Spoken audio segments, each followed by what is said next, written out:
तो hello friends, सबका स्वागत है मेरे YouTube channel study with book में। मैं हूं आपका सुमित कुमार।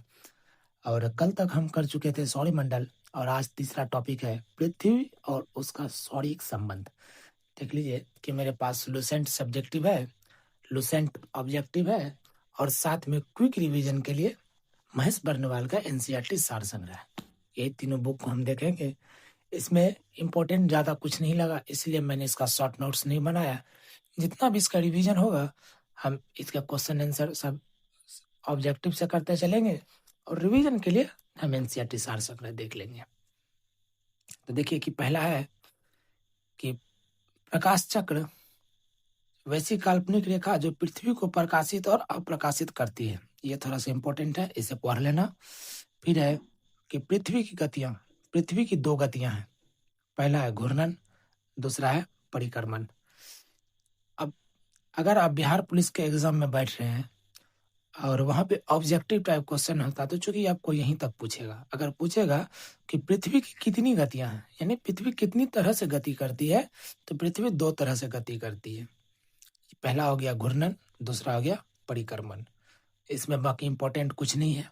उसके बाद देख लीजिए कि पृथ्वी अपनी धुरी पर घूमने के कारण भूमध्य रेखा पर वस्तुओं का रैखिक वेग अन्य स्थानों की तुलना में अधिक होता है। इस कारण भूमध्य रेखा पर स्थित पृथ्वी की घूर्णन के उच्चतम रैखिक वेग का प्रतिनिधित्व करेगा। भूमध्य रेखा 3 महाद्वीप दक्षिण अमेरिका, अफ्रीका एवं एशिया के कुल 13 देश से होकर गुजरती है। 13 देश कौन कौन से हैं आगे हम पढ़ेंगे। और उसी टाइप से क्वेश्चन भी बन जाता है कि पृथ्वी की अंतरिक्ष संरचना के संबंध में सर्वाधिक महत्वपूर्ण जानकारी का स्रोत क्या है। तो ये आगे आपका भूकंप विज्ञान है। फिर है सियाल सीमानिफे के रूप में भूभर्ग का विभाजन किसके द्वारा किया गया, सुएज। ये सब चीज हम आगे पढ़ लेंगे। उसके बाद देखेंगे, यहाँ तक हो गया। जो इम्पोर्टेंट लगा बता दिए, विशेष छोड़ देना, कहीं कुछ नहीं पूछा जाता, ये सब भी नहीं पूछा जाता है। अभी तक तो मैं जितना भी एग्जाम में बैठा हूँ कहीं नहीं पूछा गया, फिर भी मैंने हाईलाइट किया था अपने सेल्फ स्टडी के लिए। फिर देख लीजिए नक्षत्र दिवस। यहाँ से क्वेश्चन बनता है, एक मध्य रेखा के ऊपर किसी निश्चित नक्षत्र के उत्तरोत्तर 2 बार गुजरने के बीच की अवधि को नक्षत्र दिवस कहते हैं। यह 23 घंटे 56 मिनट की अवधि का होता है। फिर ये सौर दिवस है, जब सूर्य गतिहीन मानकर पृथ्वी द्वारा उसके परिक्रमण की गणना दिवसों के रूप में की जाती है, तब सौर दिवस ज्ञात होता है। इसकी अवधि पूरे 24 घंटे की होती है। फिर इसमें नोट है, अपने परिक्रमा पथ पर पृथ्वी सूर्य के चारों ओर 29.8 किलोमीटर प्रति सेकंड के वेग से चक्कर लगाती है। ठीक है, क्लियर।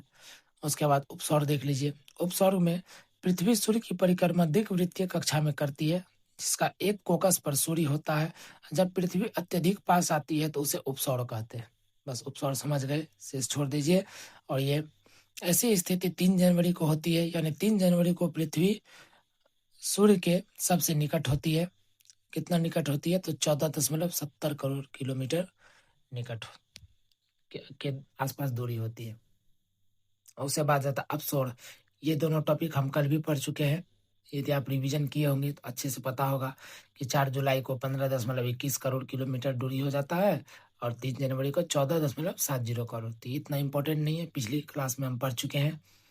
उसके बाद देख लीजिए एप्साइट। उपसौरिक एवं अपसौरिक को मिलाने वाली काल्पनिक रेखा सूर्य के केंद्र से गुजरती है, ये एप्साइड रेखा हो गया। फिर अक्षांश पढ़ लीजिए। अक्षांश में पढ़ने के लिए कुछ नहीं है, बस ये पढ़ लीजिए, अंश 60 मिनट, 1 मिनट बराबर 60 सेकंड होता है। इसमें ज़्यादा नहीं है। थोड़ा सा इंपॉर्टेंट मुझे यहाँ लगा कि विषुवत के उत्तरी भाग को उत्तरी गोलार्ध और दक्षिणी भाग को दक्षिणी गोलार्ध कहते हैं। इसमें ज़्यादा इंपॉर्टेंट नहीं है, थोड़ा सा देख लेना। उसके बाद देख लीजिए कि हमारे पास जो भूगोल है, जैसा कि हमने यहाँ पे पढ़ा कि कितने राज्यों से कितने देशों से गुजरती है, तो 16 देशों से गुजरती है। और 16 देश आपका कौन कौन है, तो देख लीजिए कि भारत के राज्य जिनसे कर्क रेखा गुजरती है, तो ये तो राज्य हो गया। देश भी आगे हम पढ़ लेंगे। लेकिन राज्य में देखिए भारत के 8 राज्य हैं। पहला गुजरात हो जाता है, राजस्थान है, मध्य प्रदेश है, छत्तीसगढ़ है, झारखंड है, पश्चिम बंगाल है, त्रिपुरा है, मिजोरम है। तो ये सब इम्पोर्टेंट टॉपिक है, एग्जाम के दृष्टि से अगर क्वेश्चन बना भी तो ऐसे बनेगा कि भारत के कितने राज्यों से कर्क रेखा होकर गुजरती है, तो 8 राज्य, इसके आगे नाम नहीं पूछेगा। क्योंकि बिहार पुलिस, बिहार दरोगा के एग्जाम में ऑब्जेक्टिव रहता है, या इनमें से कोई ऑप्शन दे देगा कथन निष्कर्ष बना के, तो यहाँ से पूछा जा सकता है। तो ये थोड़ा सा इंपॉर्टेंट लगा। फिर आते हैं अक्षांश समांतर, देख लीजिए। अक्षांश समांतर में क्या है कि काल्पनिक रेखाओं का ऐसा समूह जो पृथ्वी के चारों ओर पूर्व से पश्चिम दिशा में विस्पत रेखा के समांतर खींचा जाता है, अक्षांश रेखा कहलाता है। अथवा भूमध्य सागर रेखा से एक समान कोणीय दूरी वाले स्थानों को मिलाने वाली रेखा को अक्षांश रेखा कहता है। ये इंपॉर्टेंट है, इसके बाद कुछ भी इंपॉर्टेंट नहीं है। दो अक्षांश रेखाओं के मध्य दूरी 111 किलोमीटर होती है। बस इतना इंपॉर्टेंट लगा। उसके बाद यदि अक्षांश समांतरों को 1 डिग्री के अंतराल पर खींचते हैं तो उत्तरी एवं दक्षिणी दोनों गोलार्ध में 89 अक्षांश समांतर होंगे। इस प्रकार विस्पत रेखा को लेकर अक्षांश समांतरों की कुल संख्या 179 होगी। थोड़ा सा इंपॉर्टेंट है। फिर ये थोड़ा इंपॉर्टेंट है कि भूमध्य सागर के उत्तर में 23 सही 1 डिग्री बटा 2 अक्षांश को कर्क रेखा एवं दक्षिण रेखा में 23 सही 1 डिग्री बटा 2 अक्षांश को मकर रेखा कहते हैं। ये थोड़ा सा इंपॉर्टेंट लगा, कर्क रेखा, मकर रेखा। उसके बाद देख लीजिए कि भूमध्य रेखा के उत्तर में 66 सही 1/2 डिग्री यानी कि 66 जो भी है अक्षांश को आकृतिक वृत्त और दक्षिण में देख लीजिए होकर आकृतिक वृत्त कहते हैं। उसके बाद कर्क रेखा इसमें इंपॉर्टेंट नहीं है। और थोड़ा सा इंपॉर्टेंट जो है कि कर्क रेखा 16 देशों से होकर गुजरती है, जिसमें जो 3 महाद्वीप में फैले हैं। पहला एशिया महाद्वीप में कौन कौन देश है एशिया महादेश में, तो इसमें बांग्लादेश है, भारत है, म्यांमार है, चीन है, ताइवान है, सऊदी अरब है, संयुक्त अरब है, अमीरात एवं ओमान है। उसको मिस प्रिंटिंग हो गया है। तो आपका भारत में तो 8 राज्य से होकर गुजरता है। 8 राज्य कौन कौन है? गुजरात है, राजस्थान है, मध्य प्रदेश है, छत्तीसगढ़ है, झारखंड है, पश्चिम बंगाल है, त्रिपुरा और मिजोरम है। शेष ज्यादा कुछ नहीं पूछेगा और किसी देश का नाम याद नहीं करना है, बाकी छोड़ दो। उसके बाद आता है मकर रेखा। मकर रेखा देखिए, मकर रेखा 10 देशों से होकर गुजरती है। यह देश है Chile, Argentina, Paraguay, Brazil, Namibia, Botswana, दक्षिण अफ्रीका, मोजाम्बिक, मेडागास्कर, ऑस्ट्रेलिया। यहाँ से होकर गुजरते हैं। इसमें ज्यादा इंपॉर्टेंट कुछ नहीं है, बस ये याद कर लेना कि मकर रेखा 10 राज्यों से होकर गुजरती है। उसके बाद है विषुवत रेखा। विषुवत रेखा 13 देशों से होकर गुजरती है। ठीक है, जो 3 महाद्वीप से स्थित है। दक्षिण अमेरिका है, इक्वाडोर है, कोलंबिया व ब्राजील है। अफ्रीका में साओ टॉम और प्रिंसिपी हो गया, गबन हो गया, कांगो गणराज हो गया, कांगो लोकतांत्रिक गणराज्य हो गया, युगांडा, केन्या एवं सोमालिया। एशिया में मालदीव, इंडोनेशिया एवं किरवती। उसके बाद देशांतर है। देशांतर में देख लीजिए ग्रीनविच रेखा जो किसी स्थान से कोणात्मक दूरी उस स्थान को देशांतर कहते हैं, जो उसकी दक्षिणी ध्रुव को मिलने वाली काल्पनिक रेखा के देशांतर रेखा कहते हैं। यहाँ इंपॉर्टेंट है, इसके बाद कुछ भी इंपॉर्टेंट नहीं है। उसके बाद थोड़ा सा इंपॉर्टेंट है कि ध्रुवों के विषुवत रेखा की ओर बढ़ने पर देशांतर के बीच की दूरी बढ़ जाती है तथा विषुवत रेखा के इसके बीच की दूरी अधिकतम 111.32 किलोमीटर होती है, ये 320 मीटर होती है। उसके बाद कुछ नहीं है, ये सब छोड़ दो, स्किप कर दो, कहीं कुछ नहीं बचा है। ये सब डिग्री के बारे में 360 डिग्री हम यहाँ पे भी अध्ययन कर चुके हैं, थोड़ा बहुत हम यहाँ से रिवीजन भी कर लेंगे। उसके बाद आ जाता है देशांतर के आधार पर। ये थोड़ा सा इंपॉर्टेंट लगा कि देशांतर के आधार पर ही किसी स्थान का समय ज्ञात किया जाता है। 2 देशांतर रेखाओं के बीच की दूरी गौड़ नाम से जानी जाती है। शून्य अंश अक्षांश एवं शून्य अक्ष देशांतर अटलांटिक महासागर को काटती है। फिर अक्षांश भूमध्य सागर से दूरी एक माप है, जो देशांतर प्रमुख या उत्तर से दूरी की माप है। ये थोड़ा सा इंपॉर्टेंट है, इसको बार बार रिवीजन करना है, एग्जाम में यहाँ से क्वेश्चन पूछे जाते हैं। फिर न्यूयॉर्क को 74 डिग्री पश्चिम, दिल्ली का 77 डिग्री पूरब और टोक्यो का 140 डिग्री पूरब है। कुछ नहीं है। सूर्य संक्रांति के बारे में जानते हैं, जो हम लोग मकर संक्रांति के रूप में जाने जाते हैं, जिसमें उत्तरायण मनाया जाता है। इसको इस तरह से भी याद रख सकते हैं कि उस दिन सूर्य उत्तरायण में प्रवेश करता है और उसकी सीमा उसी के कारण से संक्रांति करती। फिर कर्क संक्रांति होती है, 21 जून को सूर्य कर्क रेखा के लंबवत होती है। इसे कर्क संक्रांति या ग्रीष्म अयनांत या उत्तर अयनांत कहते हैं, जिस दिन उत्तरी गोलार्ध में सबसे बड़ा दिन होता है। यानी सबसे बड़ा दिन 21 जून को होता है। कब होता है? 21 जून को होता है। फिर देख लीजिए कि नॉर्वे में अर्धरात्रि के समय सूर्य 21 जून को दिखाई पड़ते हैं। यानी नॉर्वे ऐसा देश है जिसमें अर्धरात्रि को यानी कि 21 जून को सूर्य अर्धरात्रि में ही दिखाई पड़ता है। फिर मकर देख लीजिए, मकर 22 दिसंबर को सूर्य मकर रेखा पर लंबवत होता है। इसे मकर संक्रांति या स्थित अयनांत या दक्षिण अयनांत कहते हैं। इस दिन दक्षिणी गोलार्ध का सबसे बड़ा दिन होता है। ये इम्पोर्टेंट है, इसमें ये इम्पोर्टेंट नहीं है, थोड़ा सा है। 21 मार्च एवं 23 सितंबर को सूर्य की किरणें विषुवत वृत्त पर सीधी पड़ती है। उसके बाद कुछ भी इम्पोर्टेंट नहीं है। ये 23 सितंबर को उत्तरी गोलार्ध में शरद ऋतु होती है। 23 सितंबर को उत्तरी गोलार्ध में शरद ऋतु होती है और दक्षिणी गोलार्ध बसंत पंचमी होती है। 21 मार्च को स्थिति विपरीत होती है, जब उत्तरी गोलार्ध में बसंत ऋतु तथा दक्षिणी गोलार्ध में शरद ऋतु होती है। ठीक है, ये 21 मार्च को देख लीजिए, ये हम लोग पढ़ चुके हैं, कोई ज्यादा इंपॉर्टेंट नहीं है। फिर आ जाते हैं यहाँ पे, देख लीजिए कि पृथ्वी को अपना अक्ष पर झुकी होने के कारण दिन एवं रात छोटा बड़ा होता है। पृथ्वी के परिक्रमण तथा पृथ्वी के अक्ष के निश्चित दिशा में झुके होने के कारण ऋतु परिवर्तन होता है। यानी कि पृथ्वी पर ऋतु परिवर्तन किस कारण होता है? तो पृथ्वी को अपनी अक्ष पे झुकी होने के कारण रात एवं दिन छोटा बड़ा सब कुछ होता है और इसी कारण जलवायु परिवर्तन भी होता है। फिर सूर्य ग्रहण देख लीजिए। सूर्य ग्रहण तो जानते ही होंगे कि जब सूर्य और ये पृथ्वी के बीच जब चंद्रमा आ जाए तो उस कारण सूर्य ग्रहण होता है। जब कभी दिन के समय सूर्य पृथ्वी के बीच चंद्रमा आ जाने के कारण सूर्य की चमकती सतह में चंद्रमा के कारण दिखाई नहीं पड़ने लगती है, तो इस स्थिति में सूर्य ग्रहण कहते हैं। यहाँ तक इम्पोर्टेंट है, इसको छोड़ दीजिए। फिर चंद्र ग्रहण देख लीजिए कि जब सूर्य और चंद्रमा के बीच पृथ्वी आ जाती है तो सूर्य की पूरी रोशनी चंद्रमा पर नहीं पड़ती है, इसे चंद्र ग्रहण कहते हैं। ये इम्पोर्टेंट है, यहाँ तक पढ़िए, छोड़ दीजिए। उसके बाद समय का निर्धारण देख लीजिए कि समय का निर्धारण एक देशांतर का अंतर होने पर 4 मिनट का अंतर होता है। चूंकि पृथ्वी पश्चिम से पूरब की ओर घूमती है, फलतः ग्रीनिच से पूरब की ओर बढ़ने वाले प्रत्येक देशांतर को 4 मिनट बढ़ता है तथा पश्चिम जाने पर प्रत्येक देशांतर का 4 मिनट घटता है। उसके बाद थोड़ा सा रिवीजन भी जरूरी है कि देख लीजिए, उससे रिलेटेबल क्वेश्चन नहीं मिलेंगे, लेकिन जो भी मिलेंगे आपको जानकारी वाला क्वेश्चन ही हम दिखाएंगे कि किस देश के पास सर्वाधिक समय कटिबंध है समुद्र पारीय क्षेत्रों से? तो फ्रांस के पास है। भारत मानक समय रेखा एवं कर्क रेखा एक दूसरे को छत्तीसगढ़ में काटती है, ये इंपॉर्टेंट है। भारत की मुख्य भूमि की तटीय लंबाई कितनी है? 7,871 किलोमीटर है। म्यांमार का सर्वाधिक सीमा किन राज्यों से स्पर्श करती है? अरुणाचल को। जनसंख्या की दृष्टि से भारत विश्व में कौन सा स्थान है? तो दूसरा है। असम की सीमा केंद्र शासित 7 राज्य, रॉस द्वीप, ये इंपॉर्टेंट नहीं है। नेताजी सुभाष चंद्र बोस, ये इंपॉर्टेंट नहीं। भारत किस जल संधि द्वारा श्रीलंका से पृथक होता था? पाक जल मडरू मध्य। भारत का कौन सा राज्य 3 और बांग्लादेश से सीमा से घिरा हुआ? त्रिपुरा घिरा हुआ है, ये देख लीजिए। भारत के महत्वपूर्ण चैनल हो गया 9 डिग्री चैनल पे लक्षद्वीप और मिनिकॉय के मध्य, 8 डिग्री चैनल पे मालदीव और मिनिकॉय के मध्य है। ग्रेट एवं महान चैनल सुमात्रा, इंडोनेशिया और निकोबार के। पाक स्ट्रेट है भारत और श्रीलंका के मध्य। महिमगिरी हो गया एक पतली सी निवेशिका मुंबई। कच्छ की खाड़ी पश्चिमी गुजरात। खंभात की खाड़ी पूर्वी गुजरात। नर्मदा एवं ताप्ती लक्षद्वीप हो गया। लक्षद्वीप एवं मलाबार तट।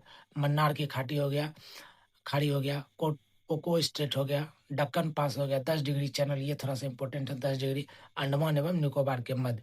उसके बाद देख लीजिए विभिन्न देशों के साथ अंतर्राष्ट्रीय सीमा साझा करने की लंबाई तथा, ये इंपॉर्टेंट नहीं है, आप इसमें से अगर ज्यादा से ज्यादा पढ़ेंगे तो सिर्फ आप देख लीजिए कि ये बांग्लादेश पड़ोसी है, चीन पड़ोसी है, पाकिस्तान पड़ोसी है, नेपाल पड़ोसी है, म्यांमार पड़ोसी है, भूटान पड़ोसी है, अफगानिस्तान पड़ोसी, सारे पड़ोसी है। लेकिन इनमें मुख्य रूप से आप बांग्लादेश, चीन और पाकिस्तान का देख लीजिए, नेपाल का देख लीजिए। बाकी नहीं भी देखिएगा तो आपका कम चल जाएगा। फिर मैकमोहन रेखा आ जाता है, तो मैकमोहन रेखा के बारे में भी नहीं पढ़े, रेड क्लिफ नहीं पढ़े। फिर इधर बिहार एक नजर में आ जाता है, तो इसको भी हम लोग स्टडी वाइज अध्ययन करेंगे।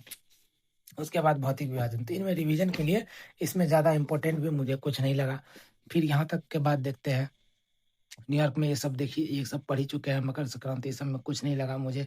सूर्य ग्रहण, चंद्र ग्रहण, ये भी पढ़ चुके हैं। समय का निर्धारण यहाँ तक हो गया। अंतर्राष्ट्रीय तिथि रेखा देख लीजिए कि 180 डिग्री अंतर्राष्ट्रीय तिथि रेखा को कहा जाता है। इसकी रेखा के और दोनों और तिथियों में 1 दिन का अंतर होता है और दोनों देशों में 180 देशांतर के बीच 24 घंटे का अंतर होता है। ये पहले ही मैंने कट लगा दिया, इसका मतलब ये कहीं एग्जाम में नहीं पूछा गया। मैंने PYQ का बहुत अध्ययन किया, लेकिन क्वेश्चन इस टॉपिक पे नहीं बना है, बिल्कुल नहीं बना, तो इसलिए हम इस पूरे टॉपिक को हम अलग कर रहे हैं और आप लोग एक बार चाहे तो सेल्फ स्टडी के रूप में कर लीजिएगा। उसके बाद देख लीजिए 1884 में वाशिंगटन में संपन्न इंटरनेशनल मेराडियन कॉन्फ्रेंस के 180वें यामोत्तर को अंतर्राष्ट्रीय तिथि रेखा जो निर्धारित किया गया है, तो यहाँ से क्वेश्चन है 1884 में किया गया, यानी कि पूछा जाएगा कि वाशिंगटन में संपन्न इंटरनेशनल मेरिडियन कॉन्फ्रेंस में 180वें यामियोत्तर को अंतर्राष्ट्रीय तिथि रेखा निर्धारित कब किया गया था? तो 1884 में किया गया था। ये 2 लाइन इंपोर्टेंट नहीं है। उसके बाद देख लीजिए कि बेरिंग जल संधि अंतर्राष्ट्रीय तिथि रेखा का एक समांतर स्थित है। समय मानक जोन आप लोग जानते ही होंगे। विश्व को 24 घंटे समय जोन में विभाजित किया गया है। इन जोनों के ग्रीनविच मीन टाइम व मानक समय 1 घंटे का अंतराल के आधार पर विभाजित किया गया है, अर्थात प्रत्येक जोन 15 डिग्री के बराबर होता है। ये इम्पोर्टेंट नहीं है, यहाँ से कुछ इम्पोर्टेंट नहीं है। 24 घंटा से 360 डिग्री, ये भी पृथ्वी पर लगभग 24 घंटे अपने अक्ष पर 360 डिग्री घूमती है। इसका भी हम कर चुके हैं, ये भी इम्पोर्टेंट है। 1 घंटे में 15 डिग्री व 4 मिनट में 1 डिग्री घूमती है। ये भी ज़्यादा इम्पोर्टेंट नहीं है, यहाँ से छोड़ दीजिए। समय के बारे में उतना क्वेश्चन बनता नहीं है। उसके बाद मानक यामियोत्तर 7 सही 1/2 डिग्री देशांतर का मानक यामियोत्तर 7 सही 1/2 डिग्री देशांतर के गुणक में लिखा जाता है। ये थोड़ा सा इंपॉर्टेंट लगा, इसको 1-2 बार रिवीजन कर लीजिए। उसके बाद ये छोड़ दीजिए। फिर यहाँ पे नोट में देखिए कि वास्तव में ग्रीनिच यामियोत्तर पहली ज्ञात प्रमुख यामियोत्तर रेखा नहीं है। वास्तव में यूरोप की अनेक शताब्दियों में पूर्व भारत की स्वयं प्रमुख यामियोत्तर थी, जिसे मध्य रेखा कहा जाता था। और यह उज्जयिनी यानी कि वर्तमान में उज्जैन के मध्य से होकर गुजरती है। उज्जैन अनेक शताब्दियों तक खगोल विद्या का एक प्रतिष्ठित केंद्र रहा। लगभग 1500 वर्ष तक प्रसिद्ध खगोलविद और आमेर यहाँ रहते थे। तो ये टॉपिक एग्जाम की दृष्टि से ज्यादा मैटर नहीं करता है। इसमें क्वेश्चन बनते हैं, नहीं भी बनते हैं, ज्यादा से ज्यादा 1 नंबर बनेगा, इससे ज्यादा बन ही नहीं सकता। और वो भी क्वेश्चन बनेगा आपका मकर रेखा, कर्क रेखा, विषुवत रेखा से रिलेटेड बन जाएगा। फिर देख लीजिए विषुवत रेखा पढ़ लिए। पृथ्वी के मध्य सतह से होकर जाने वाली वह अक्षांशीय रेखा जो उत्तरी दक्षिणी ध्रुव के बराबर पर होती है या शून्य के अंश पर रखा जाता है। विषुवत रेखा के उत्तरी गोलार्ध को दक्षिणी भागों में गोलार्ध कहते हैं। फिर कटिबंध देख लिए। कटिबंध प्रत्येक गोलार्ध के ताप के आधार पर कई भागों में बांटा गया है। इन भागों को कटिबंध कहते हैं। ये निम्न है। उष्ण कटिबंध हो गया, उपोष्ण कटिबंध हो गया, फिर यहाँ पे देख लीजिए शीतोष्ण हो गया, फिर ध्रुवीय कटिबंध हो गया, अक्ष हो गया। अक्ष थोड़ा सा इंपॉर्टेंट है, ये पढ़ना बहुत जरूरी है कि उत्तरी ध्रुव से दक्षिणी ध्रुव को मिलाने वाली काल्पनिक रेखा जिस पर पृथ्वी घुमा करती है। चूंकि इसका संबंध पृथ्वी से ये थोड़ा सा इंपॉर्टेंट हो जाता है। ध्रुव पृथ्वी पर 2 बिंदु जिनसे होकर काल्पनिक अक्ष गुजरता है। अक्षांश को छोड़ दीजिए। अक्षांश को अगर पढ़ना चाहते हैं तो किसी स्थान की विषुवत रेखा वृत्त से उत्तर या दक्षिण के कोणीय दूरी है। अक्षांश वृत्त देशांतर छोड़ दीजिए, देशांतर रेखा छोड़ दीजिए, स्थानीय समय छोड़ दीजिए। स्थानीय समय के बारे में आप 12 बजते यहाँ पे पढ़ चुके हैं। इस वाले टॉपिक में इसका पूरा है 12 बजते हैं। और उसके बाद देख लीजिए स्थानीय समय के बारे में पढ़ लिए। और स्थानीय ये मानक समय किसी देश का मानक मध्य रेखा का स्थानीय समय है। तो ये हो गया। कल का टॉपिक ये रहेगा हमारा पृथ्वी में उसकी आंतरिक संरचना। अब बात करें प्रैक्टिस सेट की, तो प्रैक्टिस सेट में देखिए कि यहाँ पे क्वेश्चन दिया गया है। यहाँ से क्वेश्चन टॉपिक समझ जाने के बाद बन जाएगा। पृथ्वी के धरातल से केंद्र की और निम्नलिखित में से सही क्रम क्या होगा? आप लोग इसमें से कमेंट कीजिएगा। ये सब आपका होमवर्क रहा। और मेरे टेलीग्राम चैनल से जुड़ जाइएगा और इसका क्विज ला दिया करेंगे। आप लोग टेस्ट दे दिया कीजिएगा और जितना भी टेस्ट दीजिएगा आंसर मैं तुरंत रिवील कर दूंगा, रिजल्ट तुरंत रिवील कर दूंगा। ठीक है, उस कारण है कि ये होमवर्क प्रॉपर वे में कीजिए। स्टडी हम करा देंगे, रिवीजन हम इससे करा देंगे। और इसको जो आप प्रॉपर वे में किया कीजिए, रिजल्ट दौड़ के आएगा। इसके बाद कीजिए। अभी एक टॉपिक लेके चल रहे, कुछ दिन के बाद 2 टॉपिक लेके चलेंगे। लेकिन कल का जो टॉपिक है थोड़ा सा इंपॉर्टेंट होने वाला है, क्योंकि कल का टॉपिक से क्वेश्चन बनता है। हर बार क्वेश्चन बनता है कि पृथ्वी की आंतरिक संरचना देख लीजिए। ये टॉपिक भी इम्पोर्टेंट है और इसमें दिया गया मैटर भी इम्पोर्टेंट है। पेज छोटा है लेकिन क्वेश्चन बनता है। उसके बाद स्थल मंडल आ जाएगा। होगा तो कल हम कोशिश करेंगे कि 2 टॉपिक कराया जाए, क्योंकि एग्जाम आने से पहले मुझे सिलेबस कवर करना है, आप सबको कराना है। उसके बाद एग्जाम के पहले सब कुछ कवर करके सिर्फ रिवीजन करेंगे हम लोग। तो सब कोई साथ दीजिए, साथ मिलके कीजिए। आपका भी रिजल्ट बनेगा, मेरा भी रिवीजन हो जाएगा। एक दूसरे का हाथ थामे। कोई पैसा कोई कुछ नहीं लिया जा रहा, आपसे बिल्कुल मुफ्त में कर रहे हैं।